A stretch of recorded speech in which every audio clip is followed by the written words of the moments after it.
Welcome to the 2025 Bentonville Film Festival in Bentonville, Arkansas. So we're very excited that you brought this short here to us. For our viewers at home who have not seen the short but should, tell us a little bit about the short without giving away too many spoilers. Yeah, so Flight 182 is based on the biggest attack before 9/11, but it takes the lens of a family the night before a husband is going to take a flight. And it's a deeply personal film for me. I had my uncle that was on this flight, and I'm super passionate about really getting this story out. And June 23rd of this year marks the 40th anniversary because it took place in 1985. Talk to us about creating the short film, tell me about talking about the family members, going to your family and asking questions, your own research. So talk us about creating the script and kind of storyboarding this short.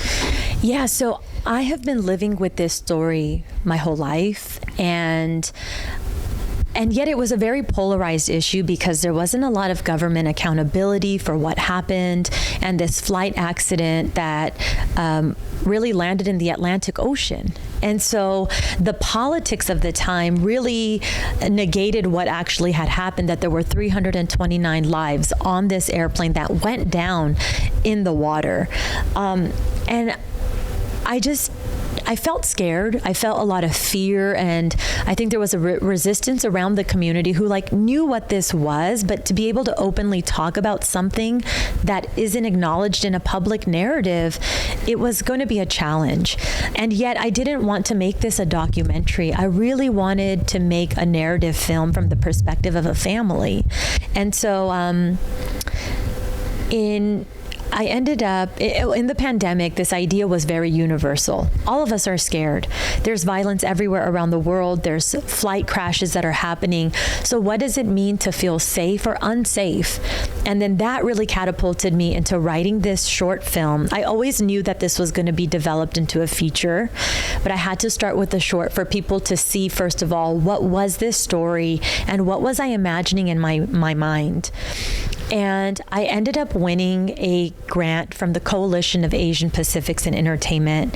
And it was the Julia S. Gouw Short Film Challenge, and Janet Yang, the president of the Academy, who also backs that grant.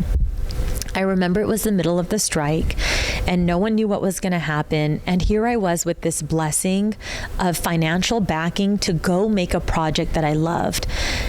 I had lived with this for a long time. I had written this script, but I just knew that it would take money to make this happen the way that I wanted, and I didn't want to compromise it. I wanted it to be a period film. I wanted to care about this family, and so that really started everything from scratch. I mean, this film is built out of my imagination, taking something that is true, but also really giving it the texture and the direction to make it come alive. And we can get into the details. Yeah, so what I really loved about the film is that you took the scenes of the film where before your uncle's boarding the flight, he's at home, home life is being home, everything's going normal, your aunt's cooking dinner, he's playing around with the video camera, doing what people did in 1985. So why did you start there? Why didn't you why didn't you shoot the thing, on an airplane, talking about the actual moment that the terrorist attack, happened? Why did you start there? Why did you choose to focus on the hours before he got on that flight? Yeah. I had 10 pages to write this script. And to me, when loss happens around the world, in any tragedy, any violence, I go back and I think, who are these people? And I think it's really important in times of loss that we don't normalize these tragedies, but instead we really think critically of who was that human in that seat? What was their life? And the things that I held on to is my cousin gave me this book of remembrance, and it's literally the only tangible thing that really we have to point to, even though this tragedy happened. And the thing is, a lot of bodies were not found. I think only 131 were found. And so when you have this book And in each of these pages, it lists the person's name, the passenger that was on this flight, and the families that are survived. They're writing every detail about these humans, their poetry, children on the flight that were artists, and their paintings are in this book of remembrance. It really puts into perspective, like, what is my purpose as a filmmaker and a human being? How do I want to live and use art to really create universal messages? And so that's where this film was born out of. We are all families. We are all people that come into this earth and want to live a life. And what does that feel when that is ripped out of you? That rug is just taken from you. And imagine being on a flight that lands in the water, and it's so vast. Moments are so critical of, like, how do you actually find the pieces of what happened? And so that really became my motivation. I'm an advocate for human life and for social change. Well, both of you are. So talk to me about casting this film. I mean, you wrote this film. Talk to me about casting, because that's where Sundeep comes in. And, just talk to me about approaching the cast and who you really wanted, because to me, the cast was very thought out. 100%. I wanted to make a film that I wanted to see, that I hadn't seen before. And I wanted it to feel so real, because I don't get that many chances. Even as a filmmaker, I'm Punjabi, I'm Sikh, I'm from South Asian, and I took on a lot of challenges with this piece, but I wanted to be unapologetic about it. This is who I am, and I think it's really important that I'm able to bring that into a story that's in the mother tongue of Punjabi. I grew up in a farm. My mom and dad, this is as much of a love letter to those ancestors and our family lineage, those who came before us and sacrificed to be able to build this new life. And that comes full circle in the casting process. To me, I wanted to find someone who really understood the language, understood the way of being, and can elevate the performance because of their own lived experiences. I met Sundeep by chance because of their social justice work. And I said, I want to know who that person is because of the way that they move in this world. And then I ended up writing an earlier draft of this script before there was any financing or any idea that this could actually get off the ground. And I said, Sundeep, can you come over and read this part? And they came over and read this part, and I was like blown away. And then from that period, that was a year and a half before this actually won the grant. And the in between and even winning the grant, it comes with a lot of other decisions of, like, do you want to get certain name on it? How do you want to position this product? And how do you want to do all of these things? In my heart of hearts, I knew I had found someone that made me feel this film is coming off of the page, and it's exactly what I want it to be. And that is rare, to find someone of this caliber who can pour their heart and soul into the craft and to pay respect to something much bigger. This film is much bigger than me. So Sundeep, talk to us about, getting that phone call and reading that first time, and, whatever input you had, in the early stages of the script. Yeah, I think that, our kinship just in the social justice world, and me being an admirer of Rippin and the way she tells stories with so much intention and heart. I remember when she shared the idea, and then I got to read the script, and it was just like a gut punch, because I think when you share this story and you talk with the Punjabi-Sikh Canadian community, someone somewhere has a degree of connectivity. Someone knows someone that was impacted by this. So right off the bat, I thought, wow, this is a really profoundly deep story. It's a Canadian story. It's a Punjabi-Sikh South Asian story, but it's a human story. And so I was moved. And I think selfishly as an actor, I thought, wow, it would be such a privilege and honor to play this. And I just wanted to see her make the film regardless. And so when I got the call, I cried. For me as an actor, I'm usually put in a lot of boxes. So this was an opportunity of a lifetime to really pay homage and be part of a really special story. You told me earlier that you saw a lot of your mom in the character you played, and talk to me about that. Talk to me a little bit about your mom. Sure. So, I was raised by a mighty woman, and both of my parents came to Canada. They were blue-collar workers, and my mom was an artist, and so she had a reverence of Bollywood cinema, Punjabi cinema. And so when Rippin was sharing the character of Mandeep, of a woman, a mother who's an immigrant, and she's 8 months pregnant, and she's dealing with the dynamic of holding a family together, and then her internal storm, I really did lean into the nuances of watching my mom, especially in crafting the kitchen scene, of watching her make roti and dal and food, and it was almost like a woman could do 10 things at once. And so really being able to dip into my mother tongue of her little isms, it really was to honor my mom, but I got to play that shade, and that was very, very special. Has your mom seen the film? No, my mom actually passed away, but or anyone connected to your mom? Yes. What have they said? So my cousins, it was a beautiful, powerful moment. We took the film to Vancouver, and it was the first time my cousins watched the film, and my elder cousin, she looked at me and she goes, "You're playing your mom." She goes, "That's exactly the way your mom would cock her head." And so that was a huge honor to pay tribute to her that way. So talk to me a little bit about the research, because, there's not a lot about this tragedy, this act of terrorism out on the internet, as we all know that the Canadian and different governments have kind of swept this under the rug, unfortunately. Yeah. And so talk to me about your research process, not only talking to family, but also to reaching out to different research facilities and governments to find more information. Yeah, it was a very extensive approach to the research, because I wanted to really create a short that was rooted in the family, but understanding the politics of the time.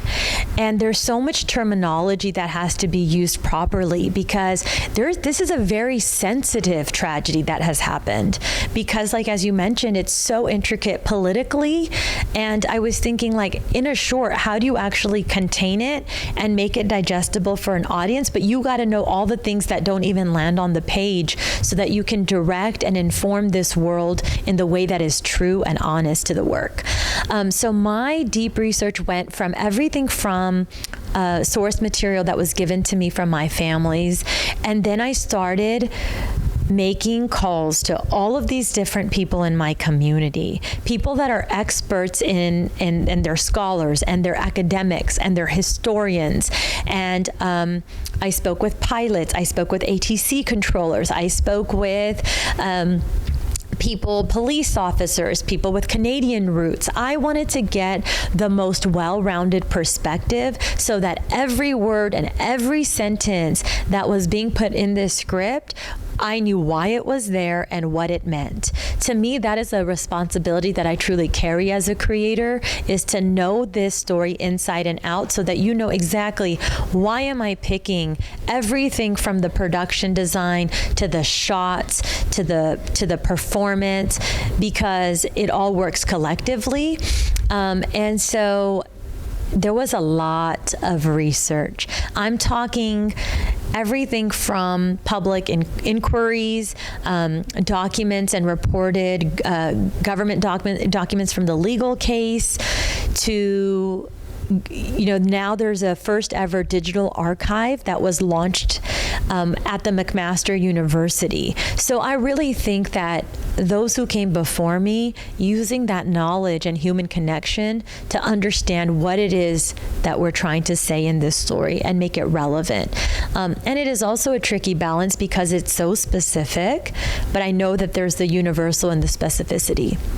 Talk to me about the secret sauce, because what I really enjoyed, I enjoyed everything about the short, but what really caught me and was like, wow, you got it, is because anyone who comes to a film festival, or in the future will see this on YouTube or any streaming service, they don't need to know necessarily what the flight was all about. And we'll talk about that in a minute. Yeah. So talk to me about the secret sauce of trying to get as much information to that audience member and giving them the background story that the film will still be very impactful to them.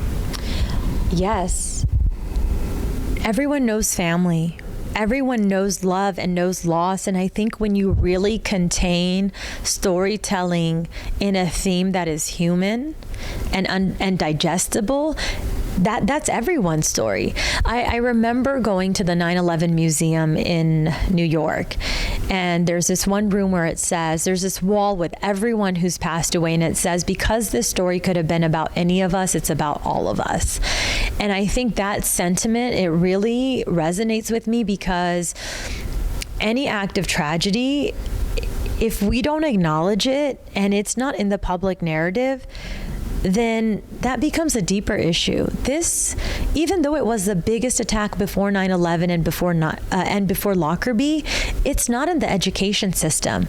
There are not museums of this. Which is a crime. Which is a crime. To erase, not only erase history, but to then not shape it and let people know.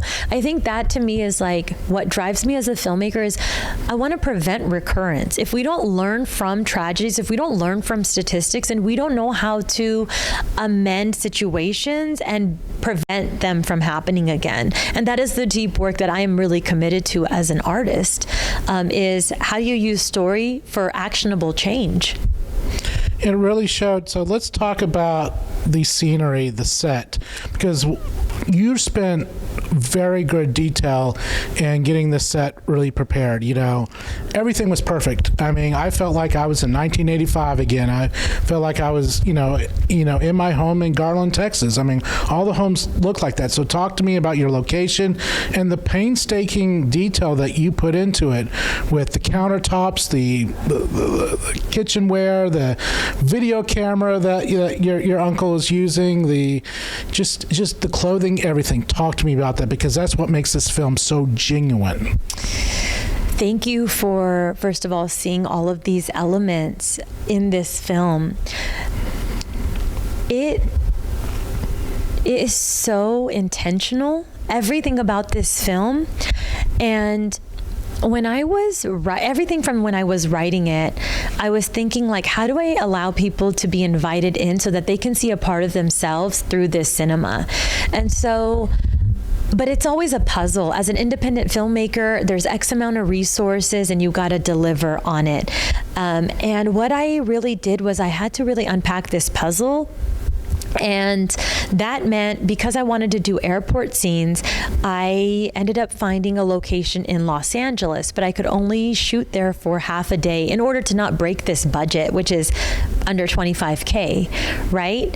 And then the other part of it, though, I knew, okay, if I really want to make this a period piece, I have to have a controlled environment. So I actually went back into my hometown of Selma, California. It's a beautiful farm town, and I have such community support there.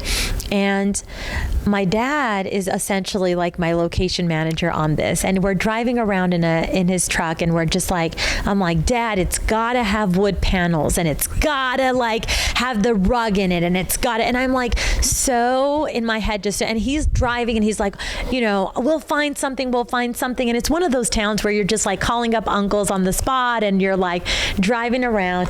And I was starting to feel so depleted, because I was like, there's places that had the cupboards but didn't have this, had this but didn't have the geography to have the kind of shots, and that I thought was so important, because it's really a puzzle as a filmmaker. I didn't want to compromise those things, because I could see that this is bigger than me, and if I could get the visual language to complement the story, then this is where we want to be. So my dad's driving me around, and we end up at the greenhouse that's actually in the movie. On this lot, it's my uncle, it's Harvey uncle in my community who owns this property. It's actually a raisin farm. And so there's this greenhouse. We go in, and I'm getting my hopes up, but on the inside, they've renovated it, and they've just renovated it. And my heart sinks, and I'm just like, Dad, why would you bring me here when we, you know? And then Harvey's daughter, Happy, comes inside. She just happens to be on vacation at the house. And she says, You know, Rippin, we have this trailer home that's on the same property. I don't know, if you want to come check it out, you can. And I'm like, okay, this is like the last moment, because I had to have this film delivered in like 2 months time. So I walk over and I get inside and my jaw just drops. It's like a kid in a candy store where you're just like, oh my God, I have the bones. I have the bones of what can happen with this. Oh my gosh, my script was coming alive in that moment. Like, I could see the actor will start here in this kitchen. There's a turnaround to get into this living room, but then it hooks to this part where there's this nook. And if I'm allowed to do that, then I could start to see the blocking, and I could see like, oh my gosh, there's this one shot we can have where both actors, the husband and wife, are occupying their own individual spaces in this home, but I could shoot it in a way where it's in this same shot. And there was a long road ahead of it, and I'll tell you, because I'm going to geek out about this. I also recognized, in order to make this film the way that I wanted within this budget, I would have to do this in a very unconventional way, because that farm town did not have access to airports that would allow me to make those scenes happen. I would either have to scratch them, or I'd have to be in this huge budgetary pickle where I was bringing production design into the farm town, and it just wouldn't happen. So I say that all to say, like, the airport section happened there, and then I basically came and I lived back in my hometown for a while. I want to say I think I took 3 to 4 weeks to prep this trailer, because I also had amazing creatives. I had a production designer and I had all these people, but I believe in pay equity, and I really believe that where you have to offset, like, I love my relationships with collaborators, but I want to set them up to be in a place where they can win. And if that means coming to the table and wallpapering, I really wallpapered that myself with the help of a neighbor who wanted to support. I ended up putting tiling in the kitchen with the support of my amazing friend Ricky and 2 other friends who were like, it's late night, let's go lay the floor, because things like that unfortunately just cost so much money. So you're banding with your community and doing this in a grassroots fashion. And I want to say, like, all of this, in addition to having a DP like Ray Wong, who really understood my vision, understood that I was inspired by films like In the Mood for Love, and, you know, just these films that could be contained within one space but be so beautifully told because of the messaging. That really catapulted everything. I mean, the process of working with Happy, who ended up being my right hand, I started building relationships with thrift stores, and I would go to them and tell them, this is what this film means to me. Would you be willing to support it? And like, every time the answer was yes. The dining table, the rug that was put in, everything was thought out so meticulously. And I also had this family, the Brar family in town, who gave me that really vintage television. I was on Facebook every day. My dad was like my little helper while I was living in Selma, California, in my own hometown. I have to share this because I don't think enough people talk about the little nuances. And I was going on Facebook Marketplace every day, like vintage, I'm looking for a vintage television. And it would like be in some remote part of town, and I'd be like, Dad, could you please go get it? And he'd be like, okay, but where am I going? I'm like, you're going here, pick it up. While you pick that up, I'm going to go pick up the old telephone that's here, you know? And it was just so much creative thinking. And then this is what really is the gut punch, is like, in all of my research, there was a Cabbage Patch doll that was found from the Atlantic Ocean. And I wanted this Cabbage Patch doll with all of my life, because those are some of the things that are left when you lose your entire life and your entire existence. That doll tells you so much. And I was having a really hard time finding this Cabbage Patch doll. And I was putting it out in the ether, the universe. I was praying about it. I was like, somebody please help me get this doll. And when I talk about divine energy and alignment and purpose of making film, I had a neighbor who came to me and was like, you know, my daughter is fully grown, but I think there's a box of toys that she's left. And I'm going to go check in my garage. I'm going to go walk back across the street and I'm just going to go see. So she pulls out this box and brings it back to my place. And like, I open it up and I see horses and I see all of these things. And in it is a Cabbage Patch doll. And that is the doll that's in the film. And it's so meaningful. And I share that because everyone who has really touched this film has been intentional. And I think that's the difference between going out and being like, great, I want to make a film and I want to get all the pieces technically right. But it's delivered with so much love and care and a deep place from me as a filmmaker where I really want to set every single thing up so that an actor like Sundeep can come in and flourish and elevate the work. And that's what really came across is you genuinely wanted this to happen. Everything was genuine. And I think that's where a lot of filmmakers lose the vibe because it's so rushed. They so rushed. They want to do this. They want to do that. They want to put this in. But with you, it seemed like you took a lot of great care in the detail and preparing your talent for this. So you talked a little bit about your father, but this is a really family affair with you because you've teamed up with your brother. Yeah. I mean, you've done something that most people say don't do, which is go into business with your family, with your kinfolk. Yeah. So talk to us about that relationship with you and your brother and his role in the film and how did that work out and how did that work out with your dad? I mean, you have him doing locations and you and your brother here in charge. So talk to us about that because it's a beautiful relationship. And it works. I love my brother on a human level, and I really respect him as a collaborator. He is truly one of a kind, and the way that he moves in this world, I mean, to me, my brother and I, we come from the Sikh faith, and it's really the practice of communalism and community and giving. Can I interrupt really quickly?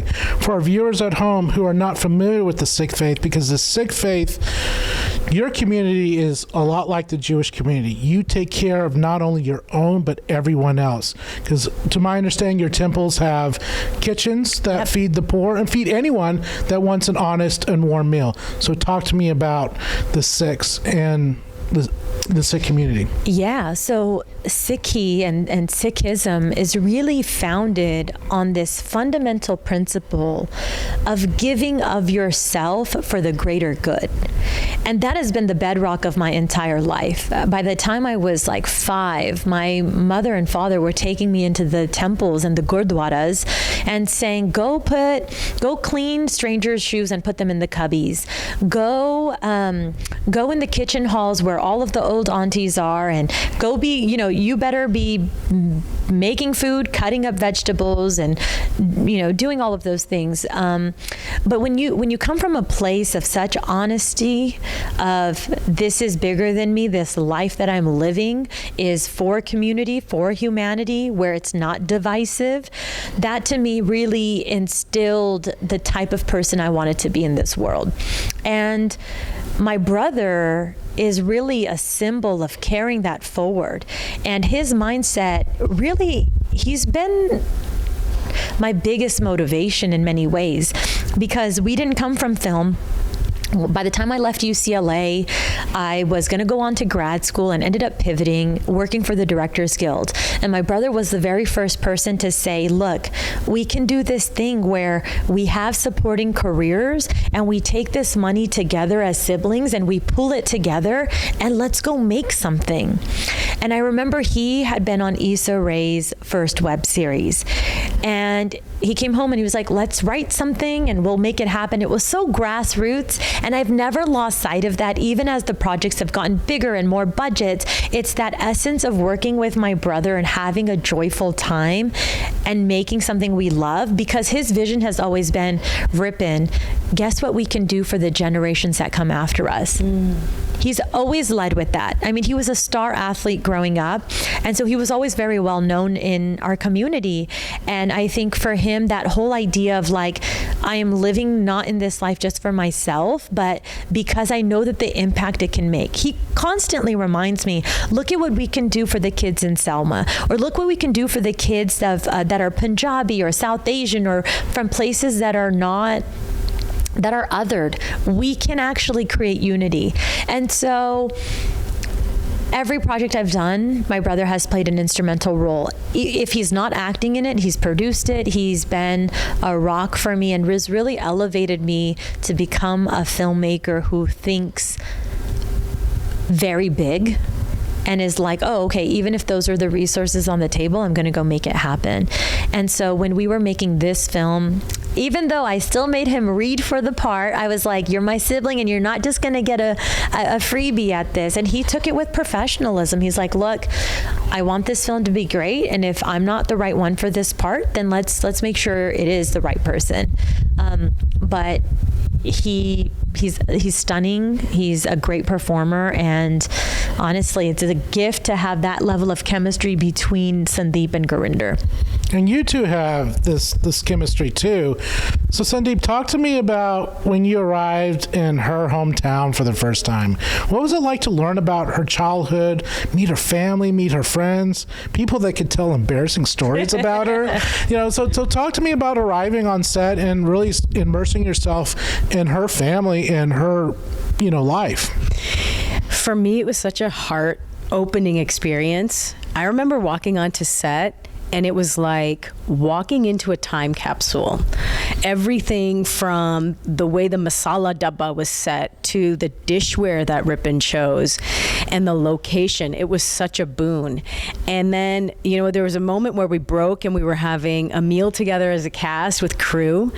And that's where I met Rippin's dad. And so I'm sitting across from Uncle G, talking to him, and right in my heart, I'm like, this is why she is the way she is, because of that heart. And this was a family affair. And I just want to shout out and give love to Gurinder, because it is very unique when you go into business, but the way that they fostered and ran their set, I've never experienced anything like that. And to have that synergy and work with him was really a big gift. But for me, looking at how the community came together and seeing all the aunties and uncles and all the love and reverence they had and how proud they were that their hometown, homegrown storyteller had this amazing opportunity, because Rippin could have mounted production anywhere, right? But Hollywood came to town. Right? She really could have, but the community banded together, and the way they treated us and the crew, and it was with so much love and care. That's the ethos of our community. So to me, I was like, this is Siki. This is our community. And then welcoming me with so much love, it really gave me a glimpse on why she is the open heart that she is. Talk to me about preparing for this role. So you've had the script, you've been in this at the early stages of script writing and creation of this short story. So talk to me, how did you prepare? And when you got onto set, like what I really loved, I loved everything about your character and the way your character moved through the film. But just the little things of you burning yourself, making the roti and stuff. Mm-hmm. I mean, where did that all come from? I mean, how did you prepare? So it was sitting with the character, and I'm a mom. I'm a mama of 2 kiddos, but I just had this sensation of I really wanted to do this character justice, and it's my first role in my mother tongue and all in Punjabi, and really looking at the nuances. So for me to just embody and getting the synthetic belly and rehearsing of what would be the physicality.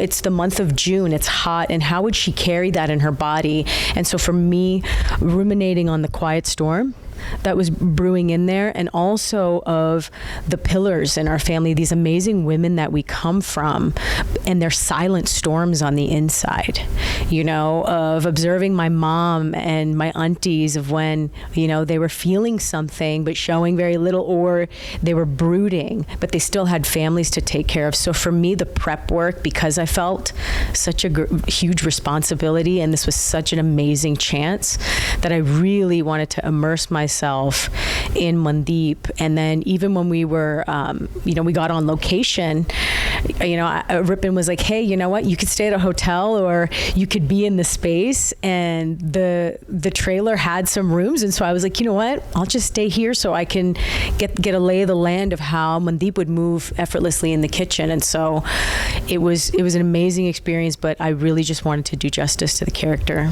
This is such an emotional subject. So how did you take care of yourself emotionally? What was it like when everyone went back to their hotels and cameras are shut off, batteries are charging? So how did you take care of yourself emotionally? Because it is an emotional topic. It is not only her story, but it's everyone's story. It's everyone in the Sikh community story. So how did you take care of yourself emotionally?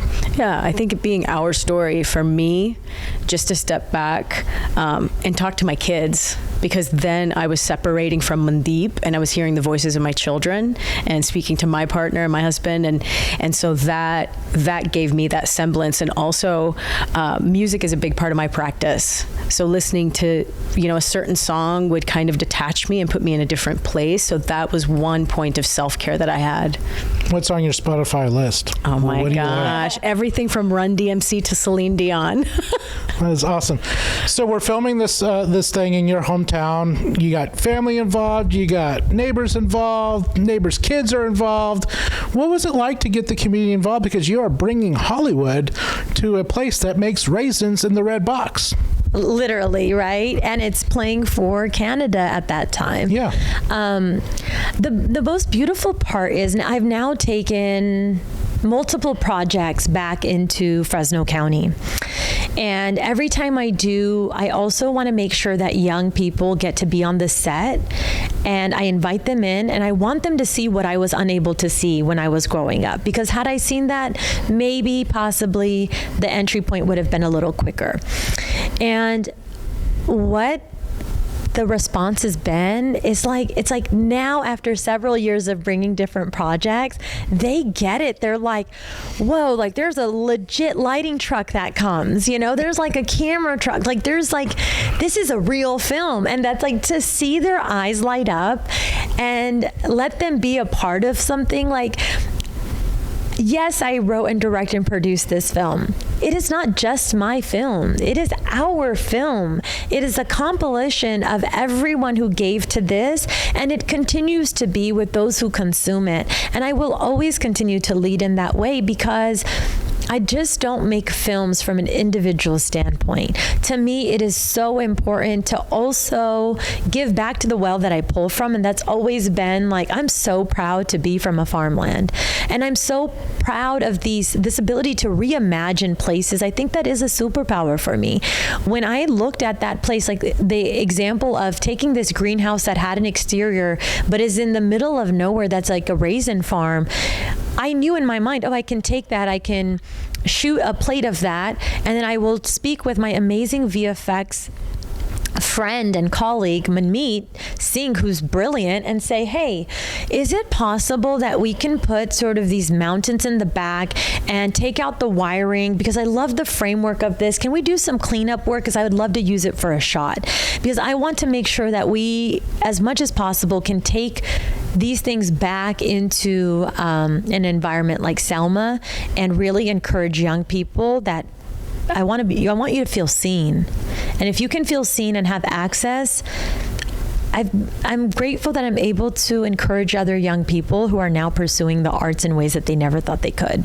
Let's talk about the editing. The editing, of course, everything made the film. Your story, your characters, your talent, the sets. Let's talk about the editing. What was it like in the editing booth? But also, too, what I really want to touch on is your intertwining of real news coverage.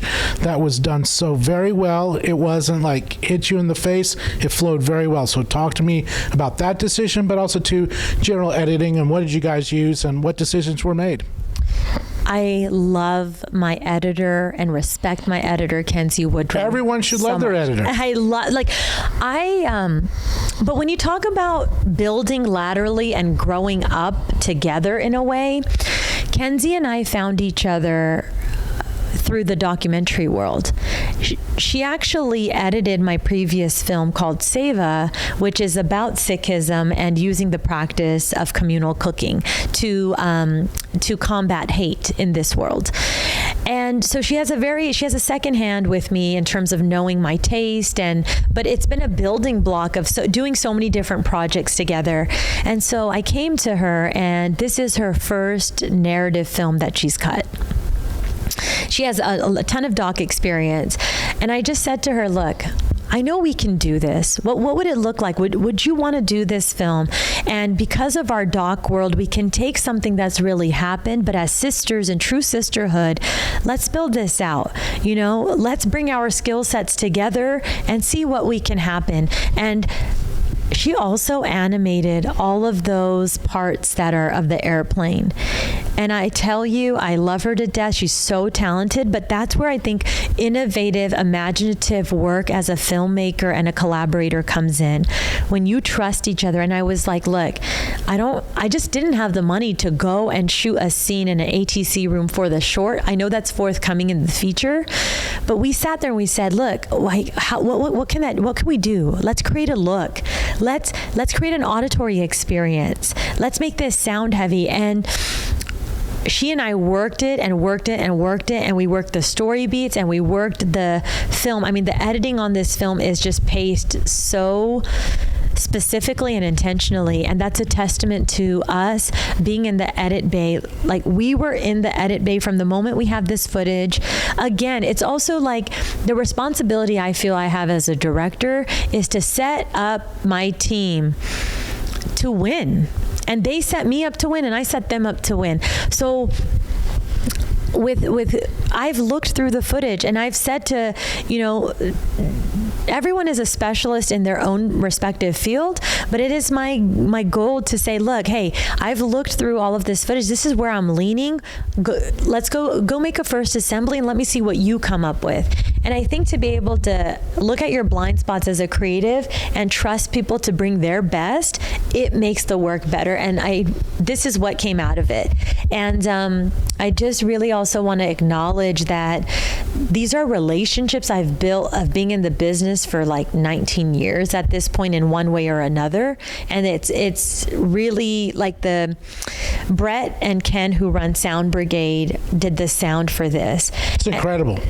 And these are decisions I knew before production ever happened. It's all in the prep. And in the prep, I was already having these conversations and building this team, building what I felt could best service the material. So when I went to them, we had done 5 projects together at this time.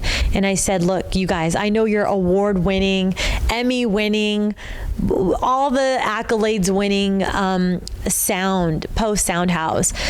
But what would it look like if would you guys be willing to come on board and do this? And I feel like that's been the through line in this entire process, is these relationships and this trust and this love I have for people and the way I show up for people and the way that they show up for me. It was just no problem. What do you need? James Marin, who's a prolific Steadicam operator, I said, will you read this script and would you be willing to come on? Absolutely, Rippin, let me do it.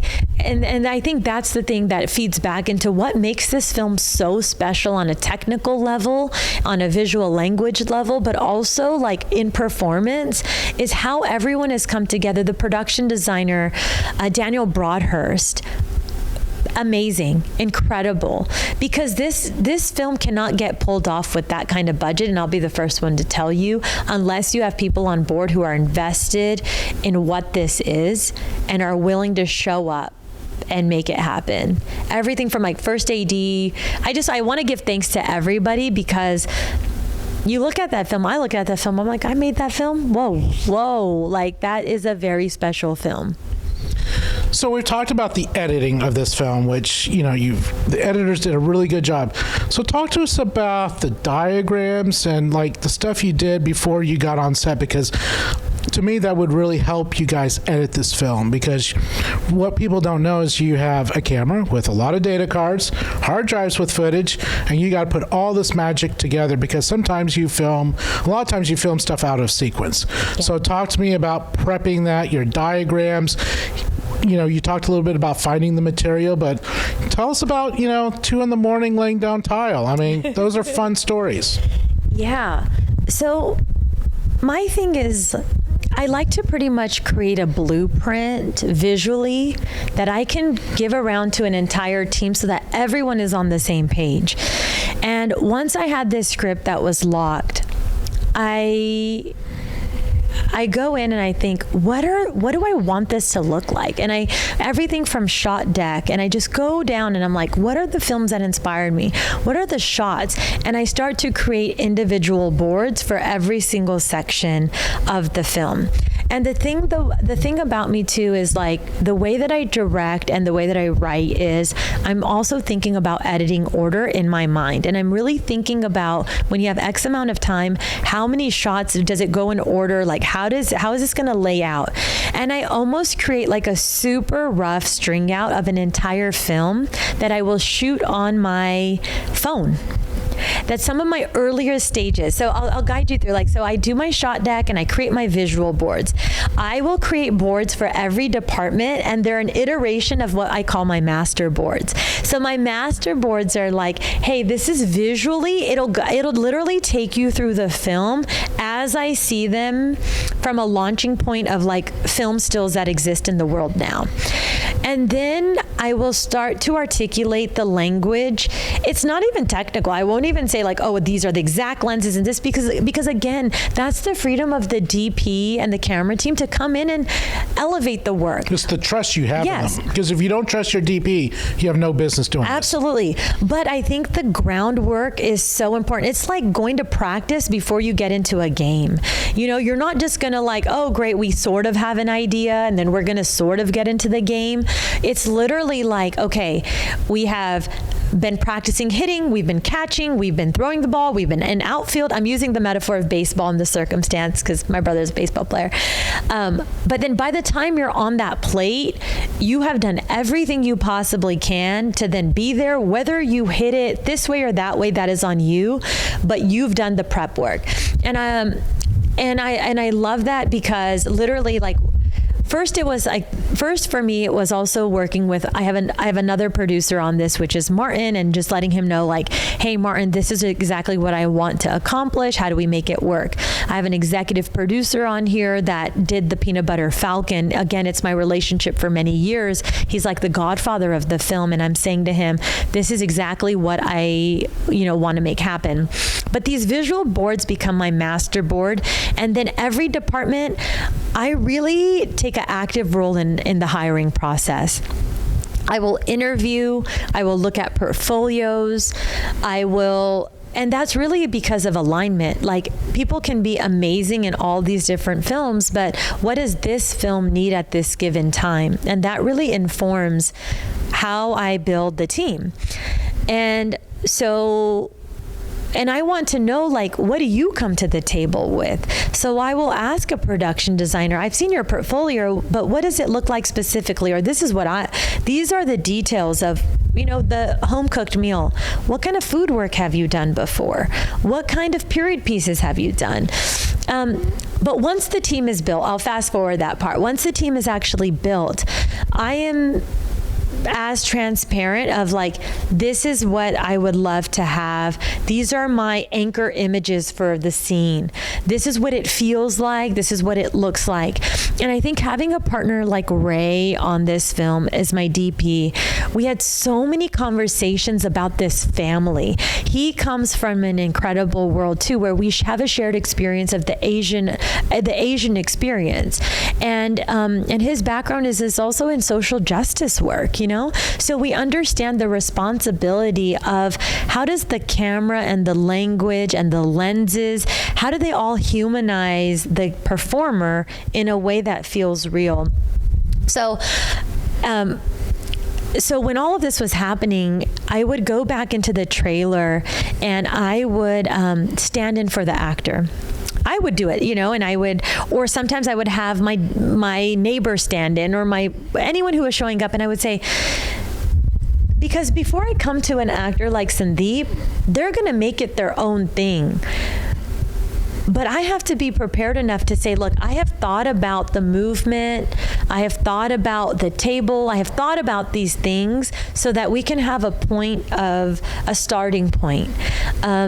And so just everyone was on the same page through and through. And then I would create these overheads, and I would put like, okay, a little drawing of a couch, and the couch is here, and I would put it like kitchen is here, and I would shot design like based off of that. But I also like gave all of this information over. I was using a software like Scriptation, and I was storyboarding, and I would give all of this information. Like, my DP is my right hand, and I'm his right hand. He's my right hand in this circumstance. And we are talking constantly.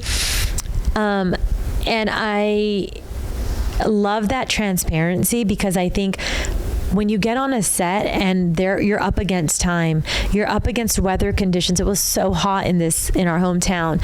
It doesn't matter all the prep work you've done. You always have to adjust. But now you have a team that's on the same page as you. They know exactly what you want, and that really made a huge difference. And I'll go as far as to say that because the weather was a character and the food was a character, all of this stuff was tested out because I wanted to see would it work. I studied, is this a cumulonimbus cloud? Is this a cumulostratus cloud? Because the clouds had to look like, they couldn't just be puffy clouds, because everything had to have a feeling given to it. And I know that it's granular and some people may say it doesn't matter, but I think as we absorb things in the collective, all of those decisions come together like a full thread, and all of a sudden you're experiencing something in a way that you never thought you could feel, and that was the intention behind it. So is it safe to say if this doesn't work out, you're going to become a meteorologist now? I mean, at this point, Ray and I still talk, and every time I see clouds, I will like send it to him, or if I'm, take in a plane and I'm looking out the window, I have this real fascination with clouds, and yeah, I probably would maybe consider it. All right, so as we say in the industry, the film is in the can. We got the DCPs made. We're submitting to film festivals. So Sundeep, tell us a little bit about your festival journey, because I've seen you on the official Instagram page of this film, and you guys are having a ball. Yeah, this has been such an amazing journey.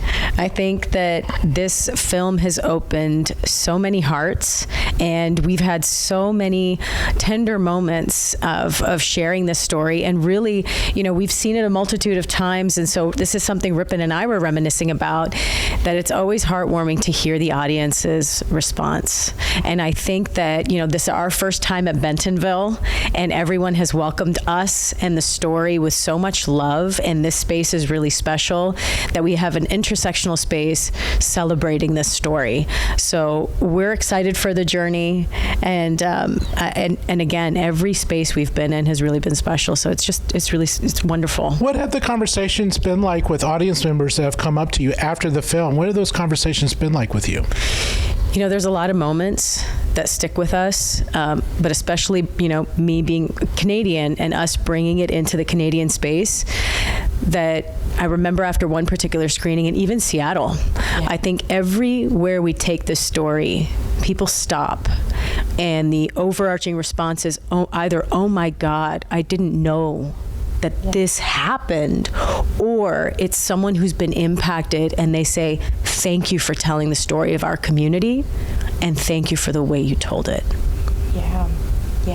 What about with you? What have the conversations been like during these festival screenings? Yeah, I mean, to Sundeep's point, there's been such a universal response.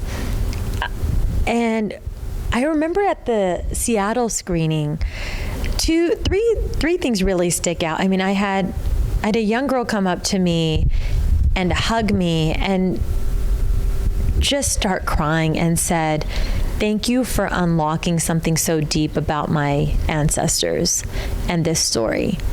And I was like, whoa, like we are making something that is hitting on a very, very deep level, And on that same screening, I had a non-South Asian family that happened to be walking by where the festival was taking place and stumbled across the screening. And so they come in, and during the Q&A, she says, I'm Italian.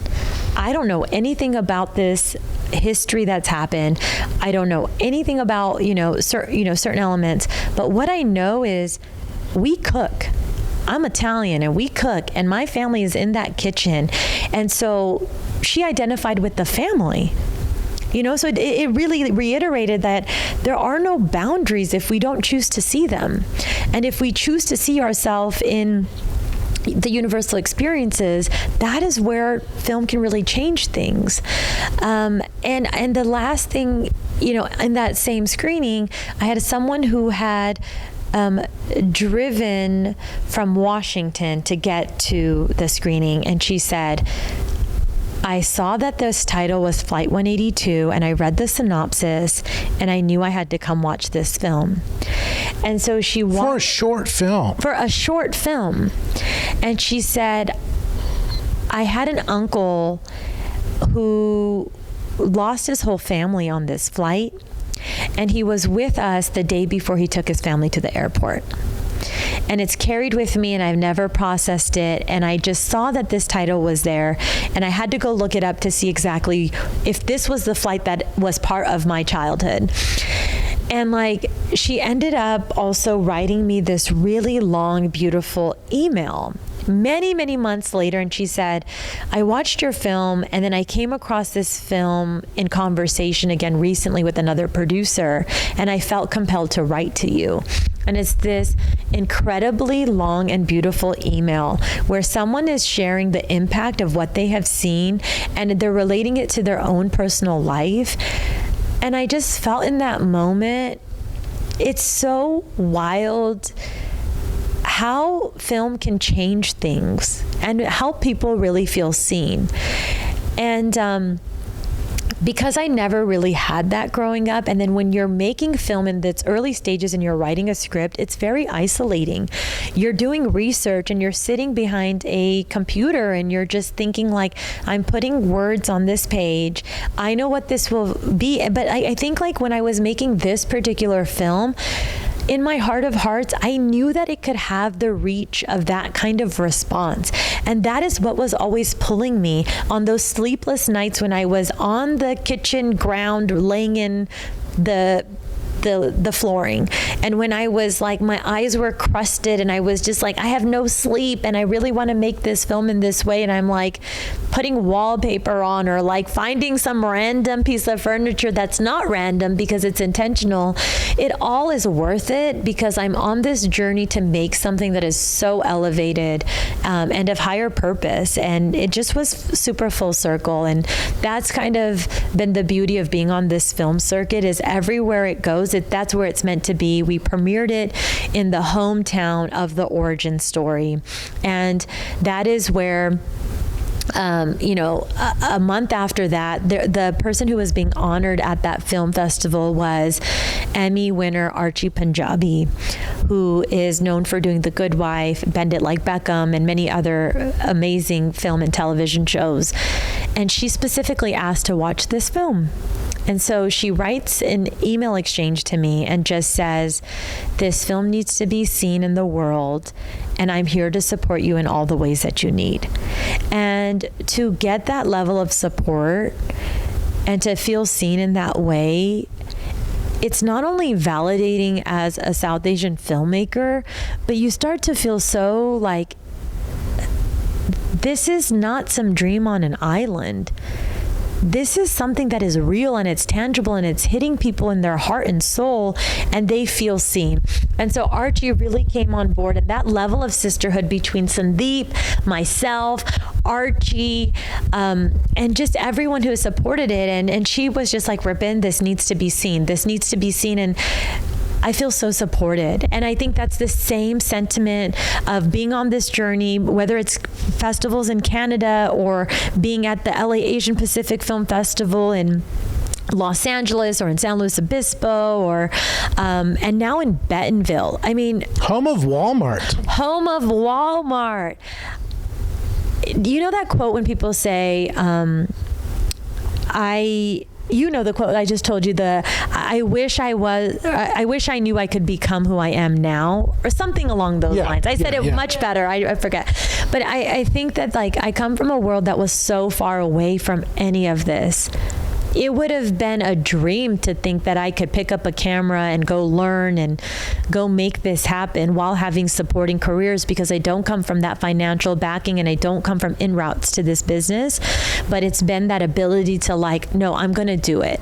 Against all odds, I choose to have a voice in this world. And then I think, you know, I knew when Bentonville first started. Was it 11 years ago? Yeah. I remember I used to just be like, dang, that is such an amazing festival that champions the same belief systems that I have, where it doesn't matter if you're a person of color, or you're from an underprivileged farm town, or you practice Sikhism, or you know you have a disability, or you have all of these different things that are often considered setbacks.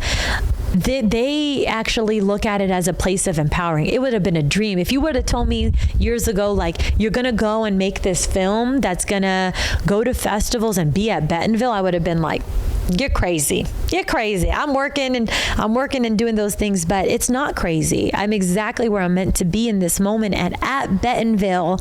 And I just think, like, everyone from the artistic director, like Drea and Wendy, and just these brilliant people who are making this festival so that people can feel seen. Those words of, like, what does it feel to be seen? There's so much power in that, because all of a sudden these dreams don't feel far away. You're seen and you matter. You know, we've been covering this film festival for so many years now, and you may not realize this, that you are in a very special class that comes out of this film festival.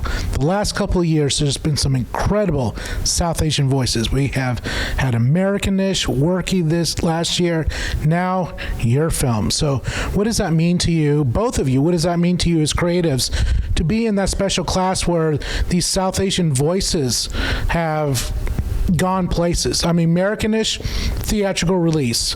Azra and her team have done very well. Worky last year, that traveled the world into, you know, South Asian stuff like that. So what does that mean to be in that special class of, you know, you're in a very special place, that Bentonville Film Festival, Walmart, Coca-Cola makes this happen. Mm-hmm. So what does that mean to you as creatives and filmmakers?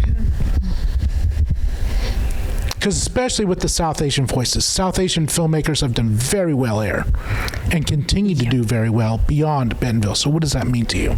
I mean, for this festival to create this platform where they are saying to you, we see your work and we see the value and we see you for who you are. I mean, there are no words. I have no words, because that has been the biggest motivation. I feel so seen here. I feel so loved. I feel so supported. And when you feel like that, there are no words. And you're here. You're on the mountaintop right now. I mean,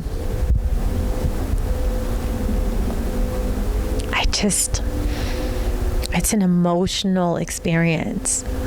The amount of labor and love that goes into your dream. I love filmmaking. I love filmmaking from the bottom of my heart, because I know what it can do.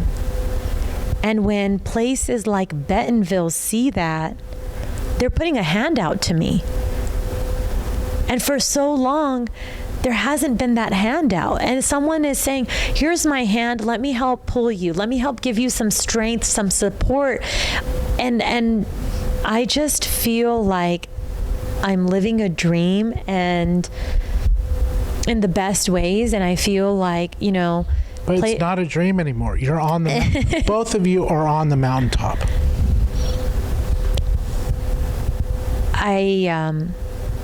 Places like Walmart, Coca-Cola, people who are putting their money into Bentonville, and people who are saying that this festival is needed and worthy and deserving. I mean, I am here for the long haul. I am here to be a filmmaker that really makes an imprint in this world and has a legacy of showing people. And I think as much as they are pouring into me and pouring into us and pouring into our vision, I want people to know as we move forward in this world that Bentonville played a huge role in my life. When I had Flight 182, Bentonville took a chance on it or saw the beauty of it, and they were so in alignment that they showed it on the 40th anniversary month of the true tragedy. And so I've been loved by community. I have been in community. I believe in showing up for community, and it is never lost on me that I am at this point in my life where they are playing such an integral part. And being a community partner in all of those ways. What about you, Sundeep? What does this mean to you that you're now part of this legacy of South Asian filmmakers, South Asian creators? You're in a small and special class. I think it's a huge privilege, to be a part of anyone's story, but to be a part of a story that is, within the fabric of our culture, our community, and our faith. It's a huge honor. And for me to be in this space as a queer, non-binary, Punjabi-Sikh creative, it's these moments that hit my heart, because the climate of the world feels heavy. There's so much going on. There's so much othering. Our current socio-political climate, there is so much erasure of identity. And so I think that is the power of storytelling, is when you consume each other's art and stories and you see someone, it gives you hope. And so this space is so special because there's a lot of festivals that celebrate diversity, but I think what makes Bentonville special, and for us to be in this space as two South Asian creatives on the margin lines with this story with so much heart that is deeply personal, is that this is change. Yeah. This is that upward mobility, and that can really change your trajectory. So I just have a lot of gratitude and reverence of the intersectional lens of just feeling seen and celebrated. It's life-changing. Yeah, and I just want to add to that, I think it's when you're empowered in this way that Bentonville has empowered you, that is when you really build agency. And when you have agency, you can come to a table where decision makers are looking at you and you can say, yes, I have a script and I have a story and I have a vision and I'm worth the investment.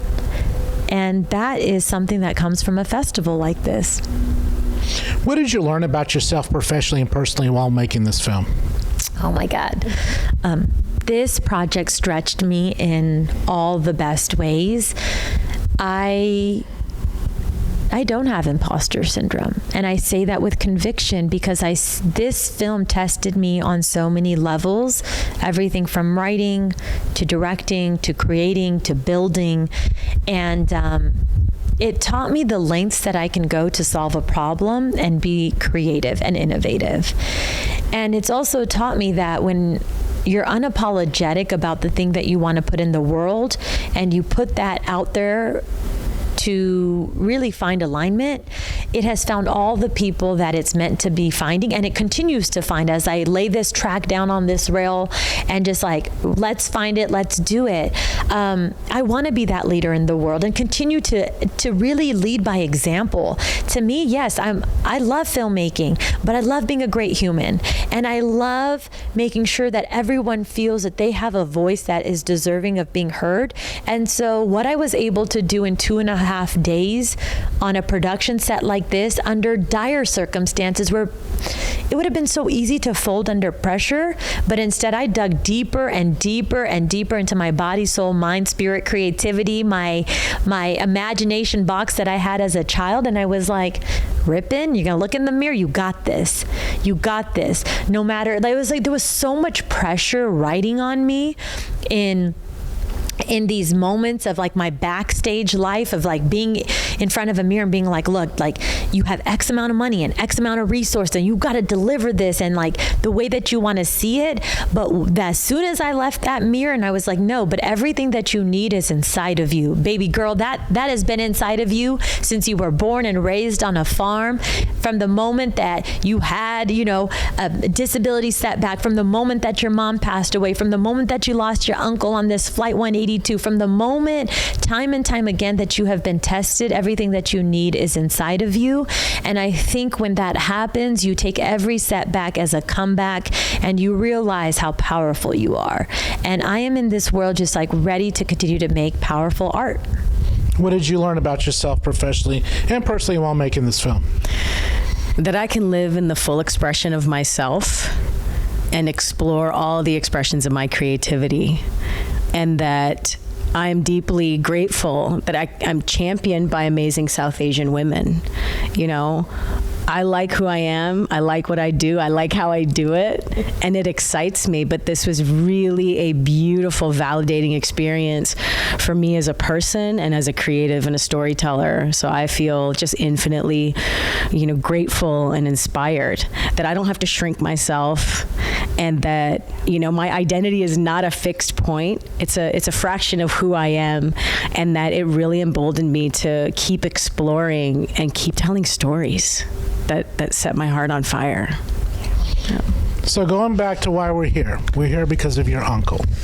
Tell us, our audience, tell us a little bit about your uncle and who he was, a little bit about his family, so we know that this is a true human tragedy and that humans did lose their life and we should never, ever forget them. So Tell us a little bit about your uncle and who he was.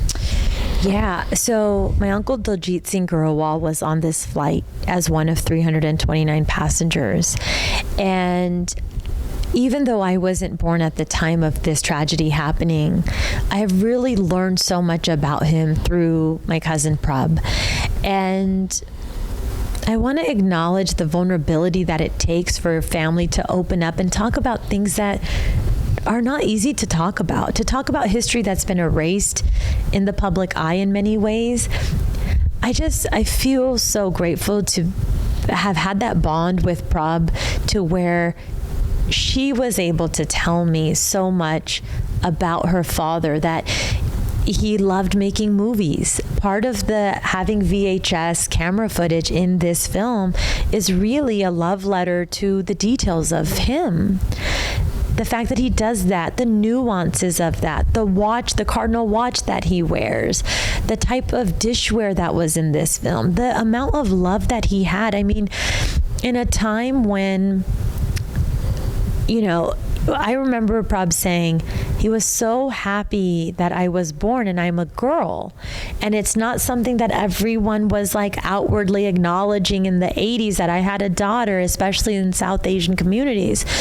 He was so elated that he had a baby girl that he like printed out the details of it and like framed it, you know? And knowing that and how Daljit uncle was or must have been before I was born, was I see it through his children, and I see it through my aunt, and I know that a lot of that trauma is carried in the body and concealed. I mean, to be able to get my cousin to talk about such vulnerable moments as a kid, the fact that like there's a scene in this film where he takes out a candy wrapper, and that those are real moments. Those are real moments, and where, you know, she would say like, my dad always made sure that we were like doing good in school, but he was so happy-go-lucky, and he always, like, that bond that I had with my dad is really so special. He loved me. He showed me he loved me. We had toys in the house that he would just make sure that everyone knew I was his baby girl. And so in making this film, really tapping into who Daljit uncle was and making sure that little nuances, little things that were on, like the type of food that was, the decision making about the type of food, what was his favorite? He loved his chicken. He loved this, you know, what was his favorite thing to do? You know, he bought souvenirs, made sure that like kids in India always ask for things and like, what does it look like to be in another country and take souvenirs back, you know? I think when we're gone, what is left of us are sometimes in the things we leave behind, in the artifacts. And while we're living, it's that relationship to the things that we purchase, that we have, or that we keep in our house that really like give us a sense of identity of who we are. And I think that it's such an honor and a privilege to make a film like this that brought me closer to my family, because there's things that we don't talk about, and there's things that we have real fear around in a socio-political climate of what do we talk about, what we don't. And I just remember having this moment at the premiere in Canada, and Prabh was there as well, and her brother Mandeep was there, and we just had this moment where they were able to share a part of their lives with their kids. It was just as all of our family showed up to that premiere, and I think the kids just saying like, wow, I understand a part of your pain in a way that I never knew. Like, that's the beauty of cinema. If you don't mind me asking, why was he on that flight? He was on the flight to take care of his mother who was sick. And so at the time, he was a mill worker, and so he was really torn. I think there was a lot of fear around the separatist group that was openly talking about this danger. And in a lot of ways, it mirrors what a lot of us have gone through, even in the pandemic, where there's real danger and fear of flying, even now with flight accidents that happened. And he was really torn between doing the right thing. As an immigrant into Canada, he left his homeland of India to take up a new country.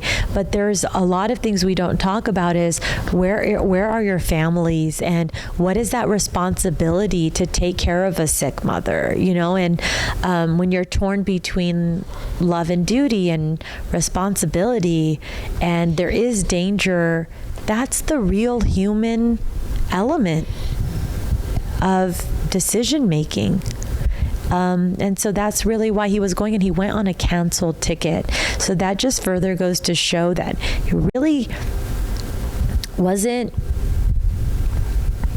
going to go. But this canceled ticket happened, and the alignment of like all of these things, you know?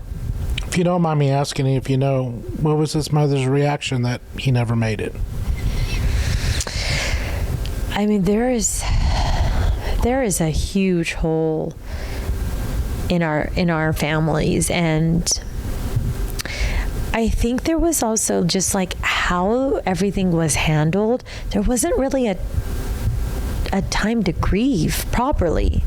And I know for like Rob and Mandeep and their mother, it was really about going into survival mode. It's like, I think as the facts were also coming in, it was just like, did this happen? Is this happening? In addition to like, just, you know, with all of these families, they're just ripped apart in an instant. And it's a wild human experience to know that like someone can get on a flight, and even on this plane there were so many children. It was a summer flight, people that were excited to go to the homeland. There was a dance troupe, you know, there was and in addition to my own family, I've gone for the 40th anniversary conference that just happened in Hamilton, Canada, and got to really experience a lot of the family's narratives of people who've lost their whole world on this plane. Widows, widowers, and people who were excited, people who were going en route for weddings, people who were going en route for dance competitions. And there's people on the other side of it waiting to receive them in India, and they just don't come. It's heartbreaking. If you don't, I want to ask you a very personal question. If you don't feel comfortable, just let me know. When 9/11 happened, what was going through your mind after knowing what happened to your uncle? What was 9/11 like for you? I remember when 9/11 happened, and then a series of all of these hate crimes happened. again, I turned to cinema. That's the only way I really know how to process all of the feelings that I'm feeling. I remember that day being at the Gurdwara in Hollywood, and many years later, I was feeling these feelings. But I remember when 9/11 happened, and I was actually in the 8th grade, and I felt so much fear, and I was afraid for my parents. I remember news articles also coming and being like, "Well, these people are not that, even though they're turban wearing," and I thought that was divisive and had its own problems of like, we're not this, but we're not that. There was just so much backlash. But when I remember a series of all of these hate incidences that continued to happen. And I remember being at the Gurdwara and looking up at the flag and just being like, why don't people know us? And I felt a sense of like almost rage inside of my body. Like, I'm tired of being misunderstood, and I'm tired of our people not being seen and having visibility. Like, why? And I kept asking myself that. And I was just like, the one thing that I know how to do is I'm going to go tell a story. And that's exactly, every time I look back at my life in moments of like being othered, because that's like a constant in my life. It's always been like, I gotta share this story with audiences in the way that I know how. Because also you look at me and it's like, yeah, I'm South Asian and I practice the Sikh faith. You're South Asian and practice the Sikh faith, and we don't look similar in a lot of ways. And I think that understanding of broadening and making people curious about each other and showing up for each other is a huge part of resistance to the oppressor and really making space in this world. So do you think that rage, the anger, the fear that you felt in the 8th grade and again later as an adult when 9/11 would happen with the hate crimes, did that rage and anger keep you going at 2 a.m, laying down that tile, putting up that wallpaper? 100%. 1,000% of like, I've always felt like this as a filmmaker is art to me is a real deep responsibility. It's a responsibility to not just be seen, but to also really hold space for my brothers and sisters left and right of being like, look, like we are so often told to normalize our own experiences as women, as people of color, and to just walk in the world and be like, oh, that's fine. Like normalize, I grew up in a farm town, but yet that really shaped who I am. And so everything I do is coming from a very deep place of like, I want to show the world and I want to continue to build this platform where through cinema and through advocacy and through intersectional work, I'm really able to say like, look, this is how you use agency. I want to show the world like, this is what a Punjabi-Sikh woman looks like, but this is what the narrative is, but it's all of our humanity. And the more that we can love each other and tear down these boundaries that are really social constructs, they're really created so that people think that, that love can't win, but that it can if we really truly believe what is our role in society and we break the norms and we break barriers instead of reiterating them, then I think we can build a much better world. Lastly, I really want to touch, you guys, both of you are not only filmmakers and creators, you're very deeply into the social justice space. And Sundeep, you've been doing a lot of work lately. You've been doing the Lord's work, as we would say, here down in the Deep South.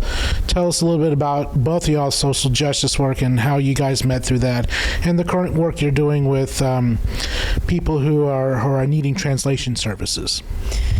For me, I think that, as a storyteller, as we've shared, it's such a powerful vehicle for change. And I've always thought that, as a storyteller, whether I'm in front of the camera, behind it, or on the page, that if I can make you feel something, then maybe I can shift your thinking.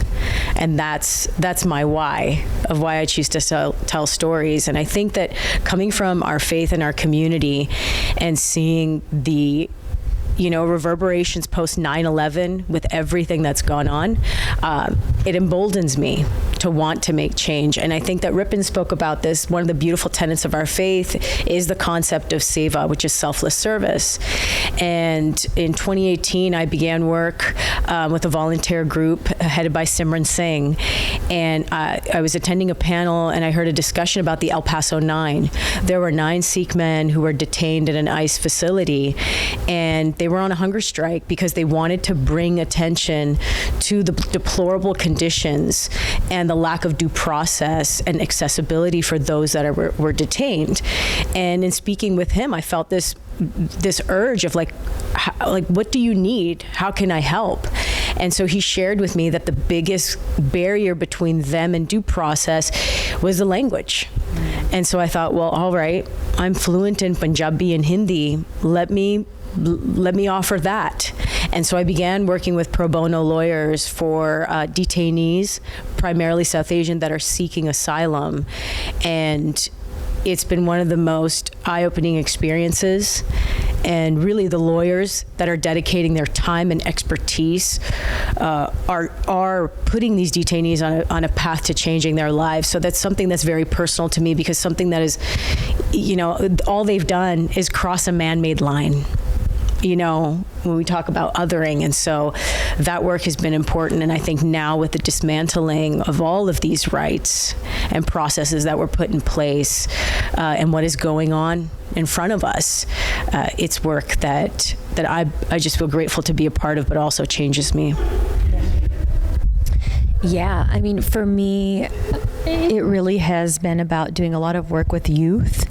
And I spent a lot of time in detention facilities too, and especially teaching English and exposing them to the arts. To me, I feel like there is a lot of work to be done in those spaces, and I'm a big advocate for youth mentorship. I started a platform called Core Creative in the heart of the pandemic, really to create safe space, and that is, to as older women, being able to reach our hand out to teen girls and say, look, this is all the possibilities of what you can become. So I feel like I spend a lot of my time in education reform and really looking at how can we provide resources and art in the school systems, because I do think that when young people have an outlet, I've worked with a lot of foster care youth, and when you have an outlet to express yourself, express what's in your mind, body, and heart, it's like you're able to say things that you otherwise wouldn't be able to say. And you're able to be in such divine alignment with the things that you feel are important to share with the world. And so, I don't know, I just feel like I want to continue to be a role model in this world and to teach young people that you can really come from nothing and still become something. And you can be at a disadvantage with resources and still make a beautiful film. And just full circle, being in community at Bentonville is a privilege, and it all trickles down, and it's no different than the social justice work we really have started with, which is in the grassroots. How do you organize and create agencies when you have a lot of people saying, we demand this thing? That is where the power really comes from. And I've always used that approach in cinema. Lastly, what's on your nightstands?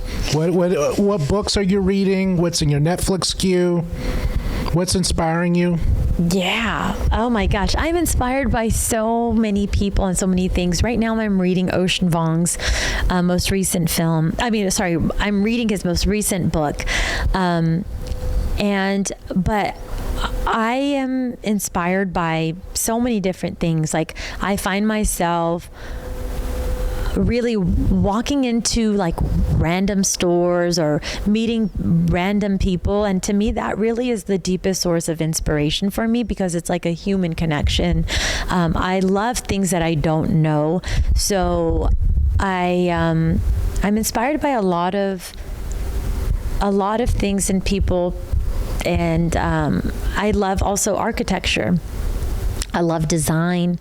I love going to coffee shops and just kind of watching how people take up space. And I love museums. And I just really feel art has given me,